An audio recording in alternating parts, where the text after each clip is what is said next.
Carrying on with the mesh cleanup, it's the trousers turn this time, so let's go ahead and do exactly the same thing we did with the shirt. We'll go over, we'll check the poly frame. At the moment we can confirm it is all tries, and that is not acceptable, so we must go over to geometry and we must go ahead and have a look at Z-Remesher, and it's reset because it's a different subtool. Okay, now last time these settings worked quite well for us, so let's just go ahead and we'll keep the target polygon count somewhere like 15k this time, because it's only about 40,000 active points. Let's go ahead and hit Z-Remesh.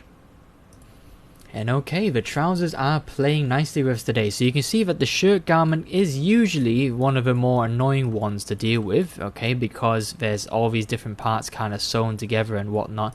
Now there are some issues here, like if we can look at down here, if we undo that, we've got all that crumplingness that's kind of gone away there, and we've got this kind of tight warping and twisting going on there. So okay, the straight up Z-Remesh didn't quite pan out so well, but what we can do is we can divide it once a little bit, okay, just to give it more polys to chew with, and then we can tell it, okay, you know what, why don't you do 20,000 target polygon count. Let's see if that trick works on a non kind of square, non kind of quad mesh. Let's see what happens.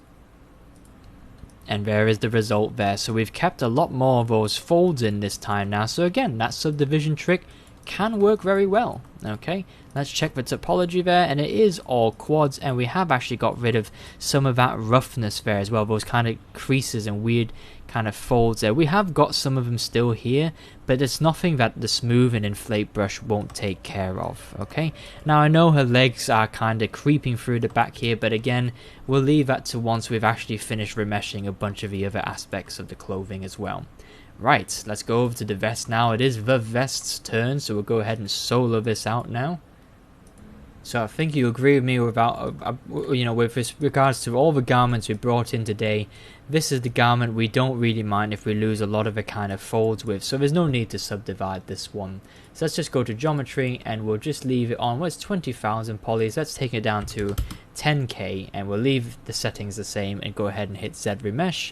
This shouldn't take too long at all, it's only 20,000 polys, so it should be quite quick. And there we go, before I can finish nattering away, it has completed it already. But, excuse me, ZBrush, what is this? What is this? ZBrush, what is that?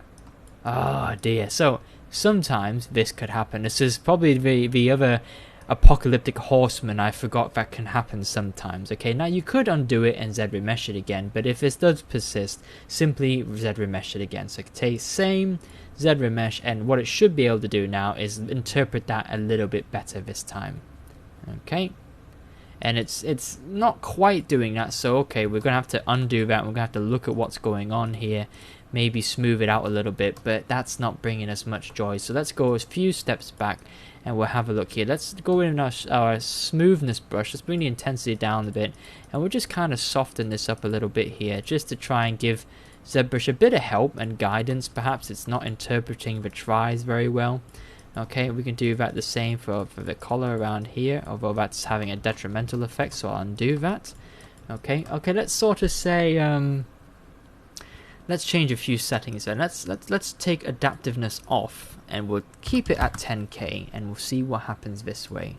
Instead, remesh it again, and sometimes the adaptive ability could be the one that's causing the issue, but we can see that's even worse, so we don't want it like that. Let's undo that, keep adaptability on, and let's see, we might have to actually subdivide it, I'm thinking. So let's subdivide it once then, shall we? Just subdivide it once, and it's got this kind of chafing going on here, which is not super good.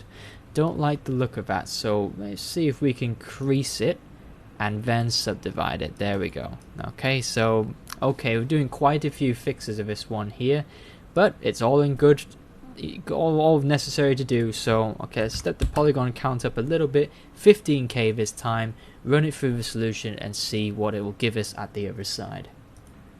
So not quite satisfactory. We've got this kind of issue going on here, so we can smooth this a little bit because our smooth brush is a little bit reduced in power now, it can help ZBrush try and figure out what exactly is going on with this here. Now, I don't actually know what the issue is here. It's got the collar correctly enough. I have to think it's something to do with the fact it's folded over, but then again, so is the collar at the top. So I don't quite know what exactly is going on here. But let's run it through the same system again. We'll Z-remesh it and see if it kind of helps figure this little part out here. And hopefully it kind of does that for us. If not, we'll have to work something out. Oh dear, it's made it worse. Oh dear. Okay, right. So let's have a look. Let's divide it, and this might be the cause of the issue here. We have some holes.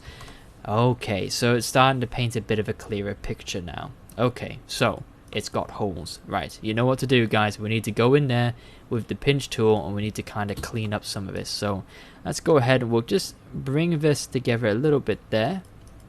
Okay, and then we'll kind of, well, it's at an angle, so we can't use a very straight box mask approach this time. We're going to have to manually paint in the mask instead, just around there. And now let's try our best to pinch in what we can see is the problem area here. So this is going to ruin a little bit of a topology, but it doesn't so much matter because we are going to essentially Z-remesh it again anyway. Okay, the idea here is to try and get these holes welded. So we left the welding distance we found last time. 15 was a good welding distance. Let's do that again. Weld points, and we can see there that that's affected other parts of the model as well. Okay, right. Well, you know what? 6th time lucky, as they say, right? Let's go ahead and see what happens now. We've kind of closed up, hopefully, a lot of the holes. So let's see what's going to happen there. So, okay, we've got this sorted out now, but we've got some issues down here still. So, okay, let's smooth that out. And this is likely to do with probably holes yet again. So the subdivision doesn't portray any particular problems. So we'll undo that. I believe it's probably this aspect here that's kind of causing a bit of contention. So, okay, this is where I say closing the holes is going to be not so good for us, because if we go ahead and we close these now, you can see this is what I meant before by kind of stretching across random parts of the mesh and stuff like that. Now, this is obviously what the issue is here. It's kind of interpreting like an interior mesh, so like all of this, I don't really know why that's the case. We can have a look underneath. It should be all right with that, but clearly it's not. Let's see. I think there's a certain way of kind of getting through this. Let's go all the way back to before we. Yes. So when we were back here before we Z-remeshed it, we creased it, and before we Z-remeshed it. Let's just go down the poly groups, and oh, we can't auto group. Can we not auto group? No. Okay, let's go further back then, and see if we can do auto group with UV. And there, the option disappeared there. So let's go auto groups with UV. So here we go. We've got this part here now. Okay, so here we go. Let's do this. Let's go ahead and click on the subtool here. And we'll click split. We'll do a group split, and we'll press OK. Now what this is going to do is essentially we're going to Z-remesh it bit by bit, bring it together, and then let's see how that works. Okay, so let's go ahead and go to subtool, geometry, and you know the drill by now. We're going to go ahead and Z-remesh this by itself and see what kind of result we get. See if we get any of those issues anymore. Right, so the answer to that question is no, we do not. Okay, it's now perfectly fine. Yes, there's a bit of an issue there, but that's only because of the unique angle that that's folded at. Okay, so now technically with that part kind of sorted, we can come down to the rest of the parts here, and we can activate all these. Let's unsolo these. Oh, actually we don't want to do that. Let's solo them again. Okay, and I'm just concerned how these are all going to fit together. The best ones at the top there. That looks, that's the problematic part. This part there, the back and everything was fine. So I'll tell you what, let's put some of these pieces back together. So we'll merge the two back pieces down together. Merge them down. Okay, we'll go back to the float standing collar. We'll merge that down to the back piece as well. And we'll take the actual fold over collar and we'll merge that down to the back pieces, and then we'll take the last front section there and we'll merge that down to the rest of the vest there. Okay, now these were the parts that didn't have any problems, so theory has it that we shouldn't have any problems now. So let's go ahead, we'll keep it same, Z-remesh it, it's only 15,000 polys. Let's see what we get, and there you go. It is a bit of a mystery as to what the issue was there, but you could see that obviously that separate part there was the kind of issue we were having. Now, of course, another issue that presents itself here. We subdivided it. All of this is separating now, so you know what we've got to do. We've got to go to, well, maybe just for easiness, we'll kind of auto groups that. Nope, still all the same. Geometry, modify topology, weld points. There we go. Okay, now that all those points are welded, we should be able to Z-remesh that again. Keep it the same.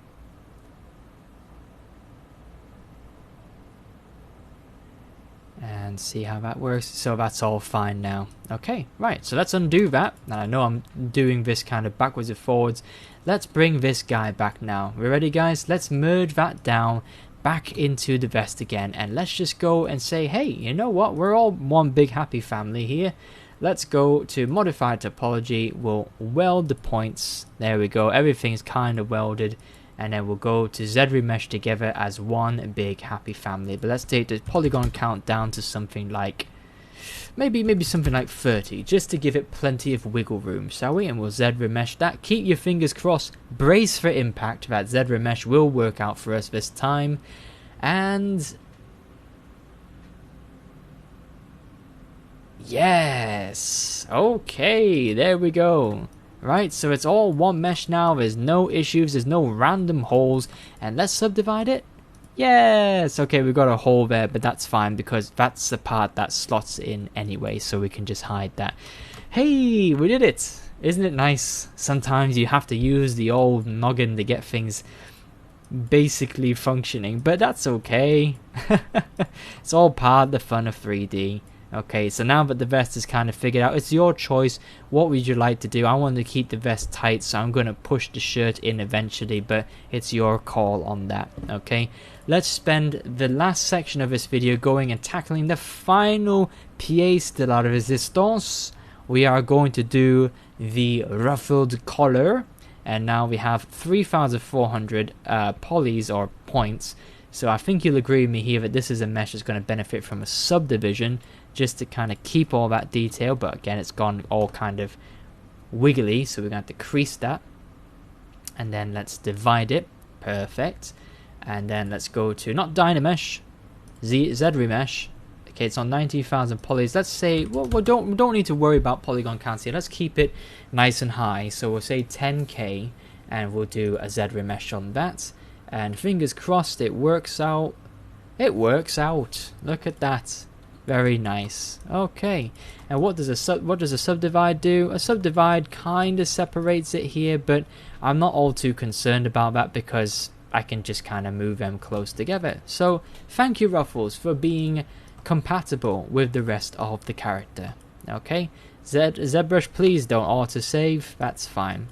Okay, so now our character's got wonderful topology all over for each of the garments. Now we've come in and we've rescued those raw exports from Marvelous Designer. We've got rid of all those ugly tries. We've now got wonderful, beautiful quads now ready to start sculpting and restoring some of the folds that we lost as we Z-remeshed it.